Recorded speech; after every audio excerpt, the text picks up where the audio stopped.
Carson, California. The United States Women's national team, starting 10 of the 11 players that delivered a victory in the Women's World Cup final last July, clinched a berth in the Tokyo Olympics with a 4-0 win over Mexico on Friday night.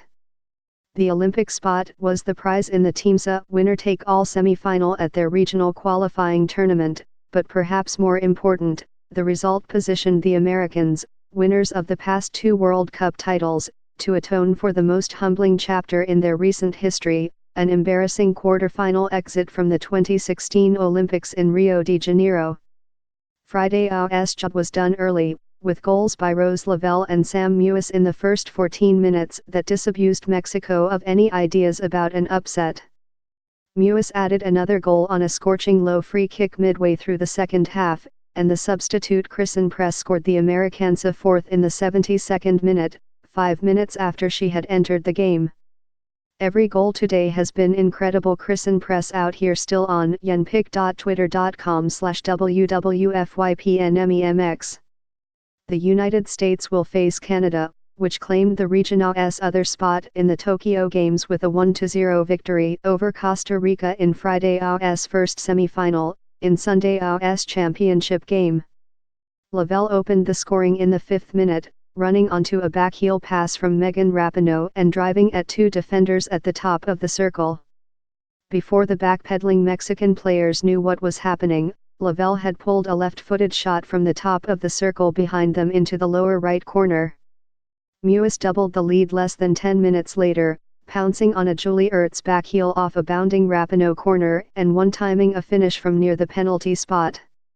Barely 15 minutes after kickoff, the game felt over.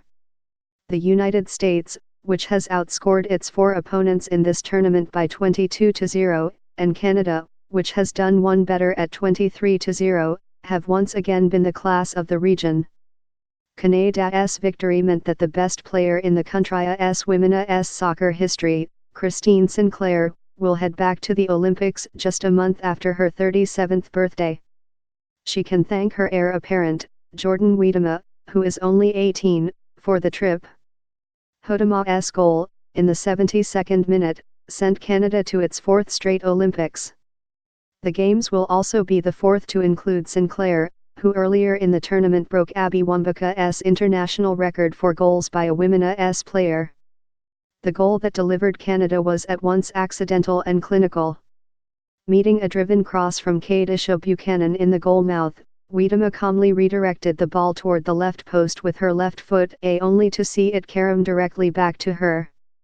Huitema, who made her senior national team debut as a 15-year-old in 2017, calmly met the ricochet with her right foot and slotted her second chance inside the right post.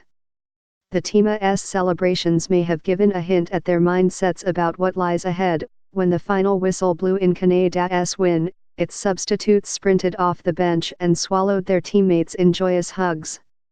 When the United States' victory was assured, its starters and reserves mingled among themselves, shaking hands, the emotion barely rising above the goodbyes at the end of a Rotary Club meeting.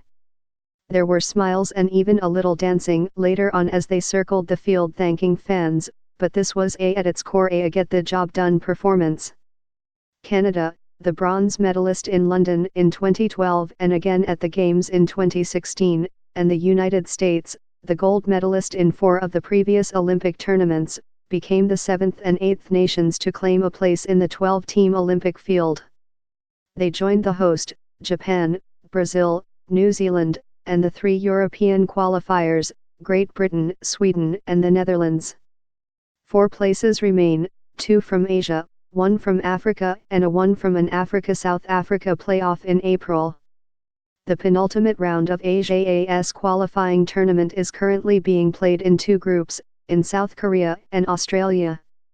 The latter 4-team group, which includes the favorites Australia and China, was originally scheduled to play in Wuhan, China, but was moved to Australia last month because of the coronavirus outbreak.